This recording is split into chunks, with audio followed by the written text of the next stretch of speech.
What's up, everyone? Hockey time here, back again for another set of power rankings. Week 5 of the NHL season is in the books, which means week 4 of the power rankings are here. Not too many big moves this week, but the biggest of which starts at the new 32nd team, and that is your Edmonton Oilers.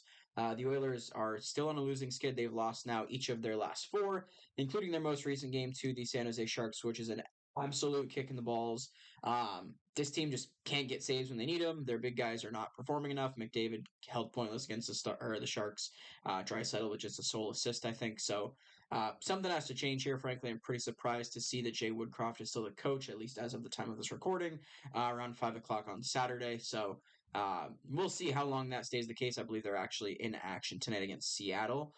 So we'll see how that game goes. If they lose, who knows? I can't imagine Jay Woodcroft stays there too much longer, or they don't make a change in personnel somewhere.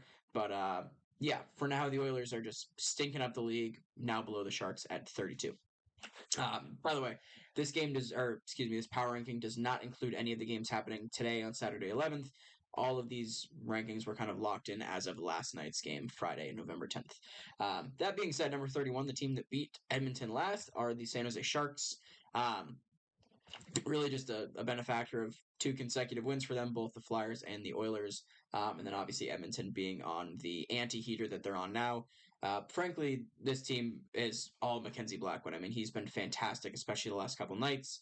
I know his save percentage is very hit or miss. He's either like below an 875 or above a 940, but the games that he's on, obviously, he's very strong. So that's been the bright spot of their season to this point. William Eklund's also looked pretty good, but 2 wins in a row, and the Oilers being as bad as they are will get you up a spot in this list. Number 30, the Columbus Blue Jackets. The Jackets, again, struggling to get some consistent goaltending. Spencer Martin got into a couple of games this week. He's pretty good. But this team just has the same struggles they've really had every week. They dropped 2 spots here, largely because some teams below them jumping up. But kind of the same old stuff for Columbus. At number 29, jumping 2 spots are the Chicago Blackhawks. A pretty solid week from the Hawks, actually. Bedard had his first real jump out night. He had 4 points against the Tampa Bay Lightning, 3 of which coming in the first period really propelled them to that win there. Their goaltending starting to level out a little bit. I think we're going to expect more 900 save percentage from both Mrazek and Soderblom, but if they can provide that, they're going to win a fair bit of games. Again, just got to keep the puck out of their net. That's going to be their biggest struggle throughout the year. So a decent week from the Hawks. We'll see if they can keep up that momentum moving forward. Number 28, dropping 2 spots, are the Nashville Predators.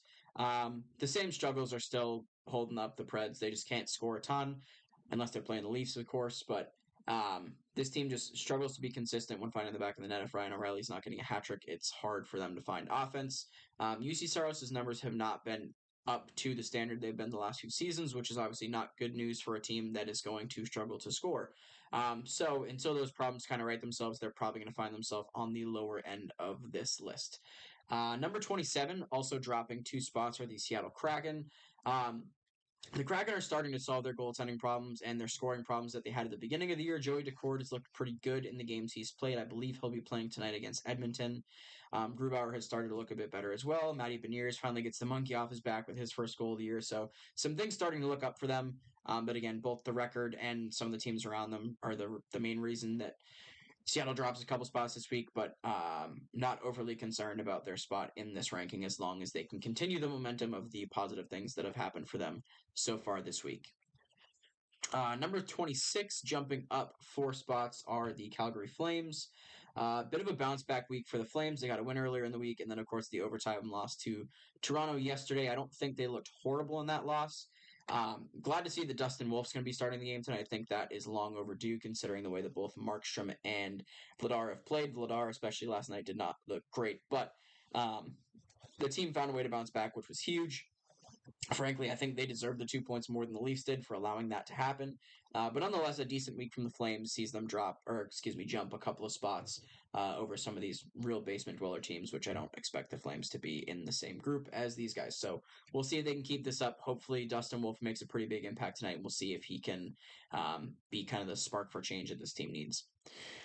Number 25, dropping another 5 spots, are the Philadelphia Flyers.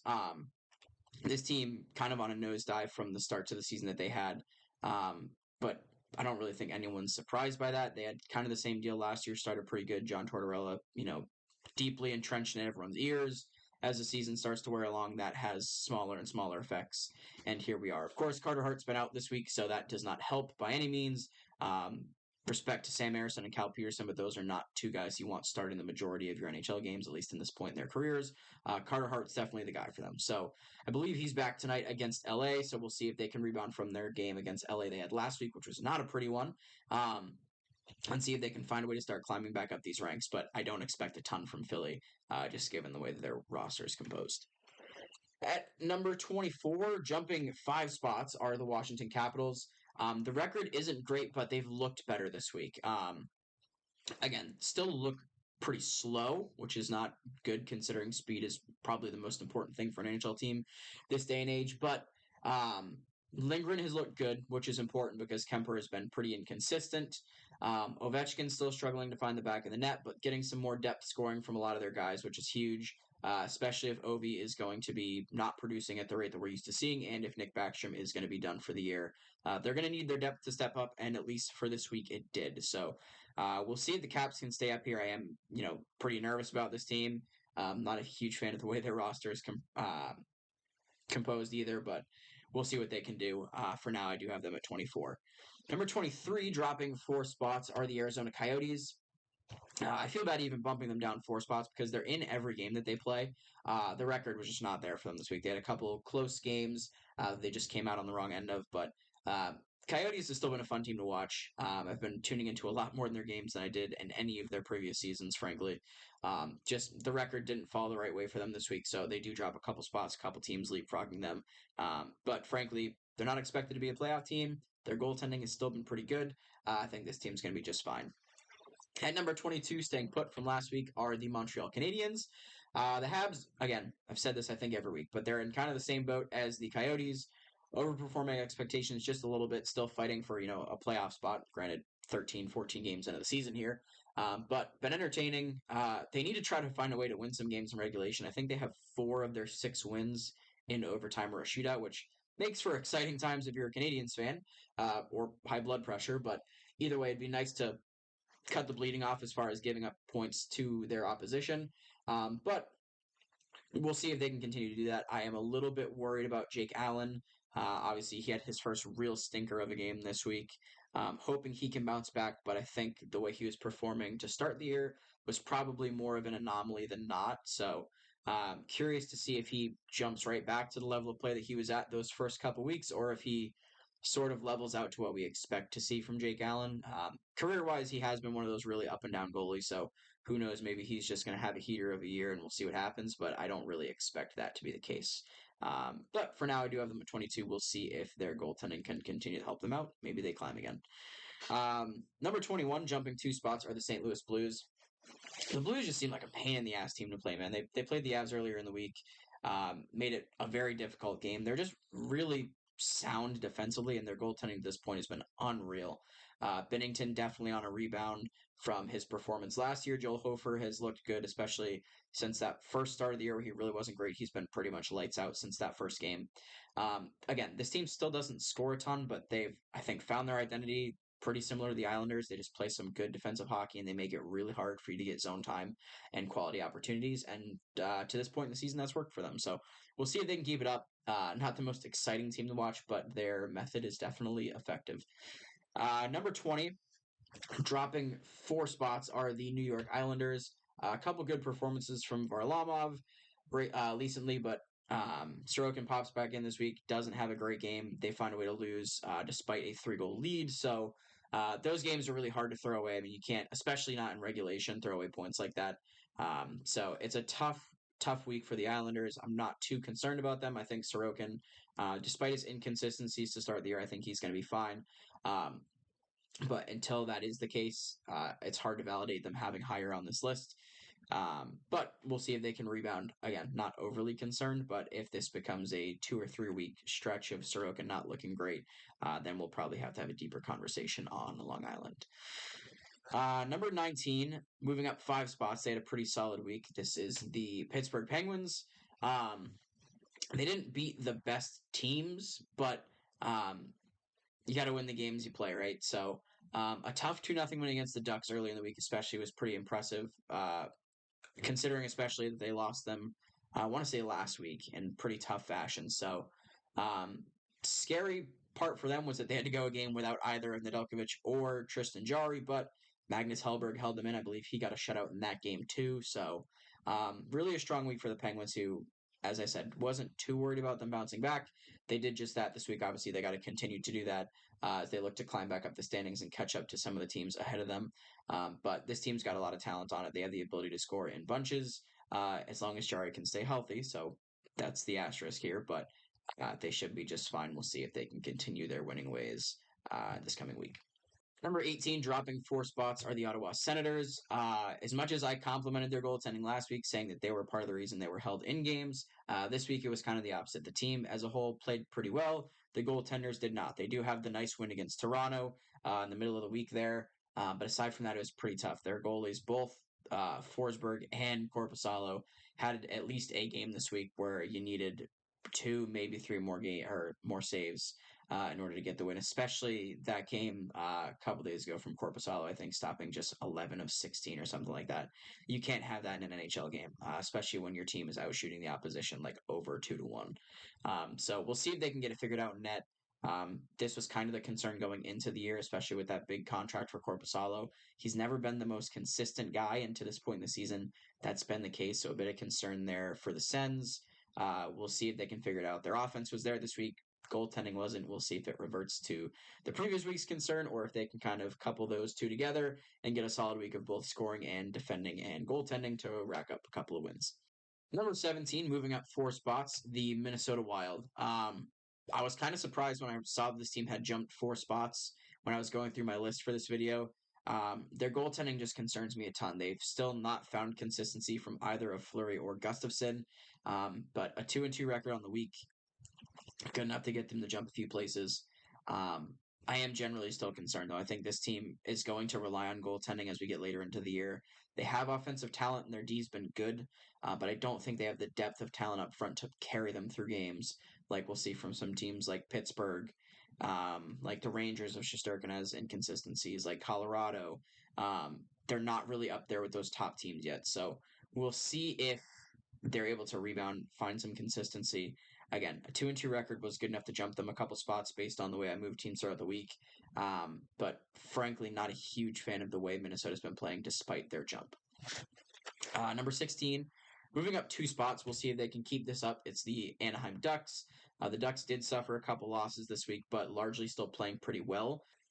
I didn't like the fact that Gibson got the start against Pittsburgh, ended up playing fine, and then DeStahl plays yesterday, doesn't have a great game.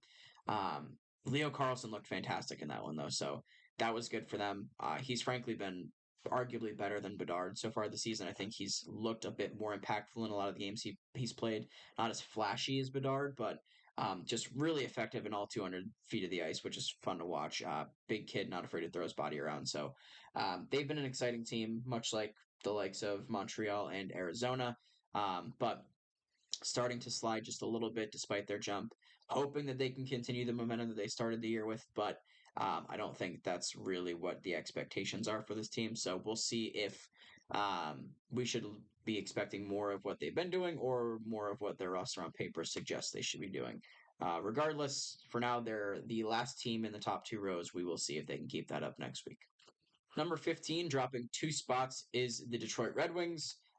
The Wings, again, just struggling to keep their consistency in net, which was one of the biggest concerns for this team coming in. Same general theme as last week. The offense is cooling down a bit. The defense is not as stifling as it was the first few games. And the goaltending, again, has not been consistent. So this is kind of right around where I expected Detroit to be. So I'm not happy to see them here. I'm not a Wings fan, but happy that my expectations are at least somewhat accurate based on the way they've been performing. DeBrincat obviously has cooled down a ton. Larkin's cooled down a good bit. This team really just needs to stay consistent. And again, they should be okay, but this middle of the pack, as we all expected, is pretty tight to start the year. So I don't expect that to necessarily change too much. So Detroit fans, assuming most of you are hoping the offense can pick back up, I don't think it'll ever pick back up to the pace it was at to start the year. But if they can find just a few more goals and a few more saves, this team's going to be all right. Number 14, jumping 1 spot, the Buffalo Sabres. A great performance last night from Devin Levi. I think he stopped like 33 of 35 of 30, 34, 36, something like that. His first really sound, stellar game of the year. UPL's been good. He did have a rough game earlier in the week, but I think they do end up 2-1 or 2-1-1, something like that, out of this week. So, good performances from the Sabres. Their scoring is rounding out to be what we thought it was going to be.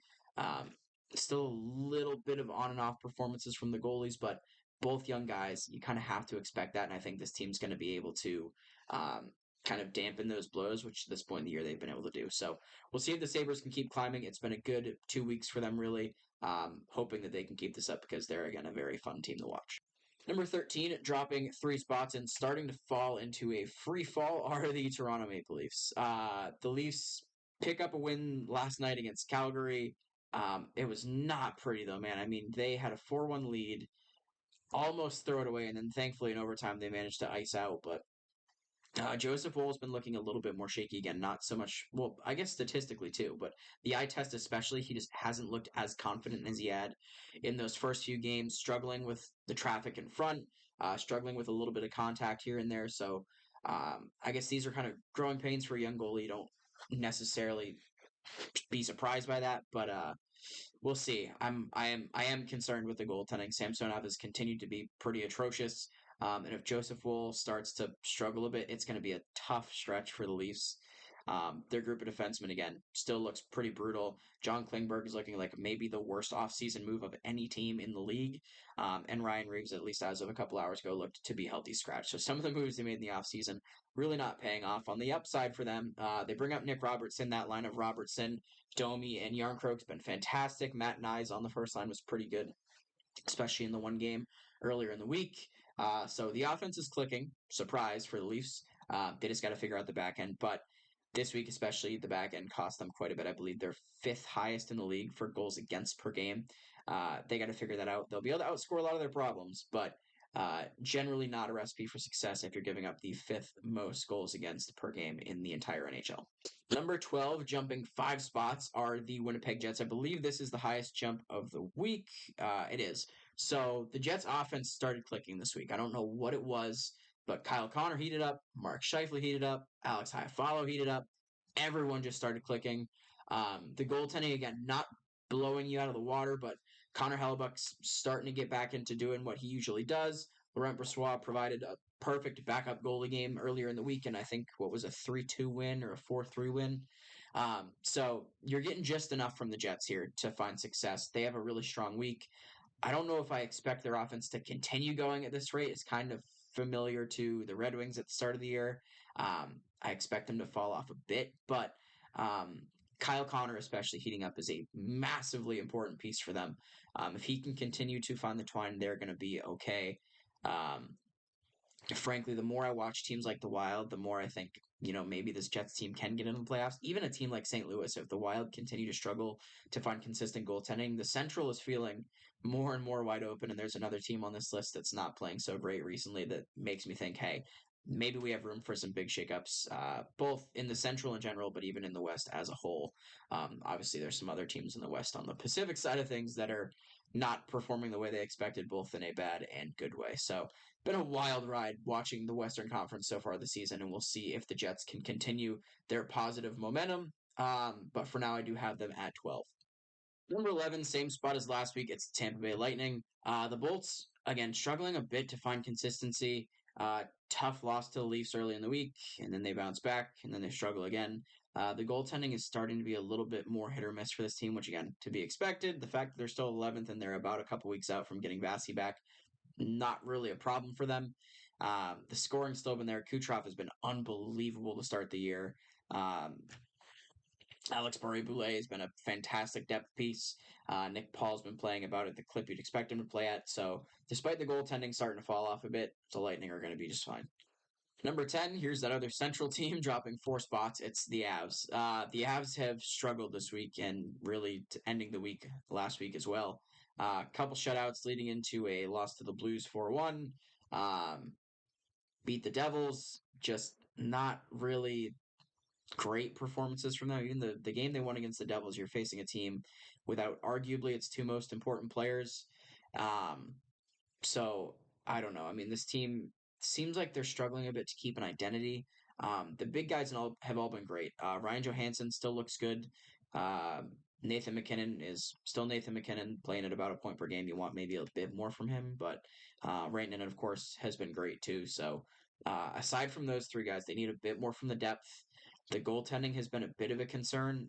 Prosvetov didn't have a good game the other night. Um, and then Georgiev, even in the games he's playing, hasn't looked to be dominating the way he was last year. So, hoping to find a bit of consistency from the Avs.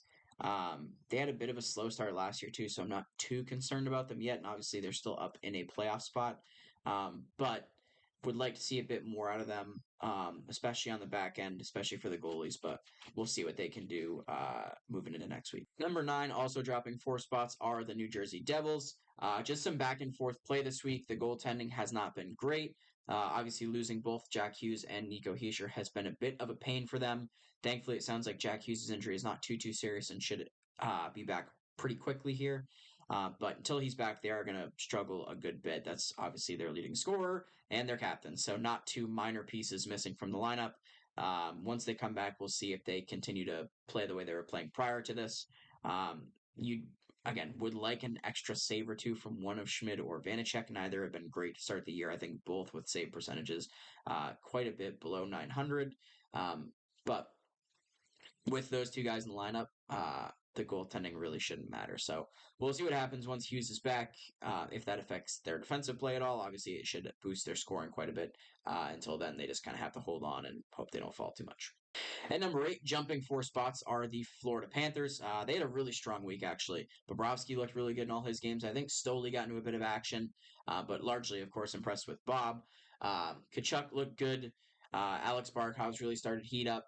Um, this team just, as a whole, looks kind of like the meat grinder that they were in the playoffs, which is scary for the rest of the Atlantic.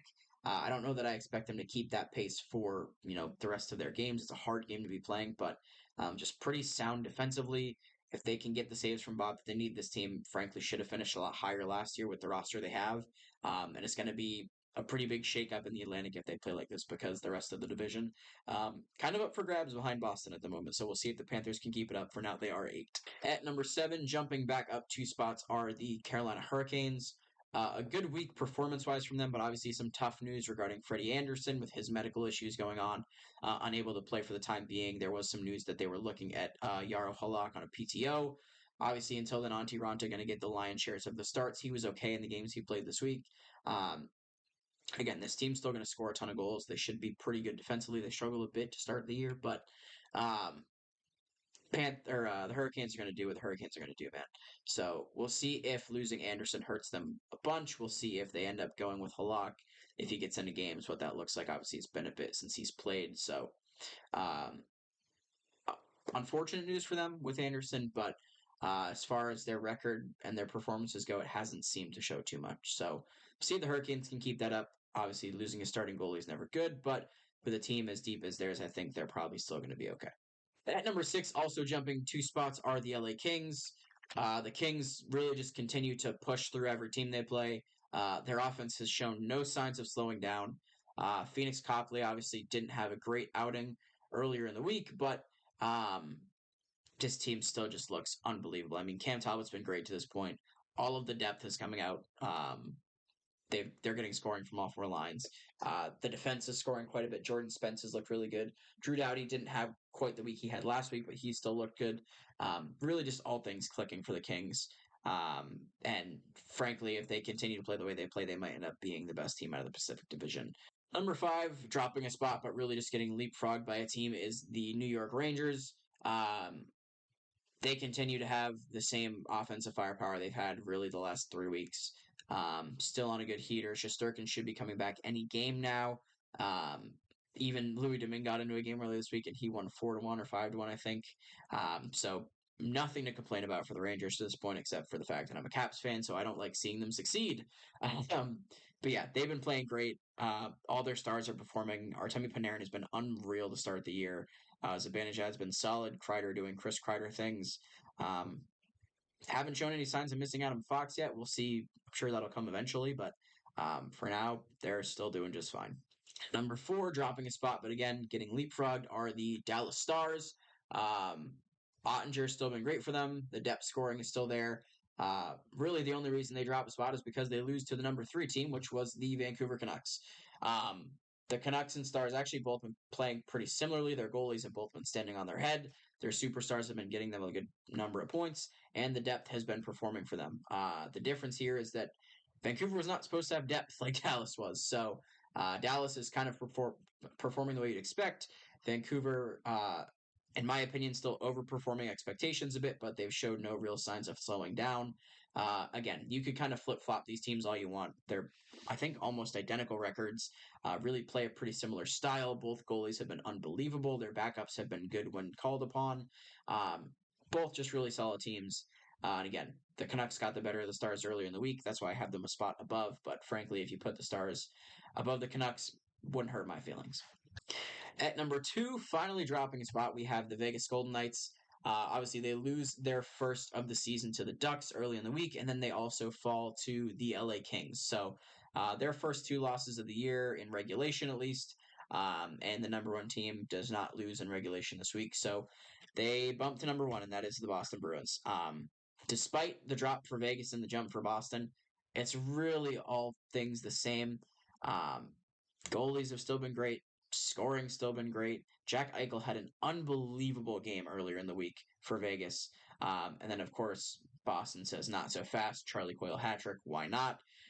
So, again, nothing to complain about with these two teams. Obviously, for Vegas, that loss specifically against the Ducks is kind of a tough one.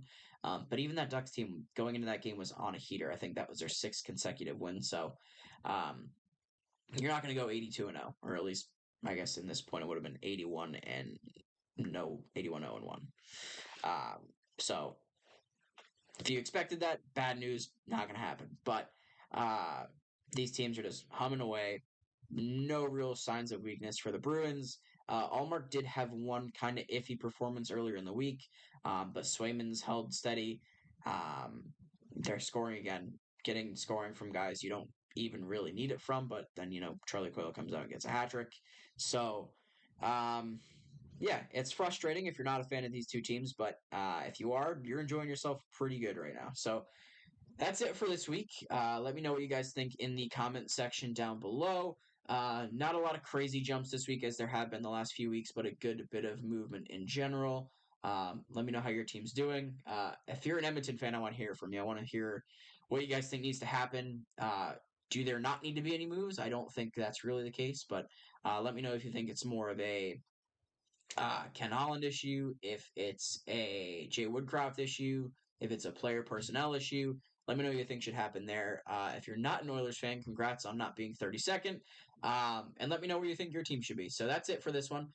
Thanks as always for watching. Leave a like if you enjoyed the video and subscribe if you'd like as well. It is free. And I will see you guys next week for the 5th edition of the Power Rankings. Talk to you guys soon.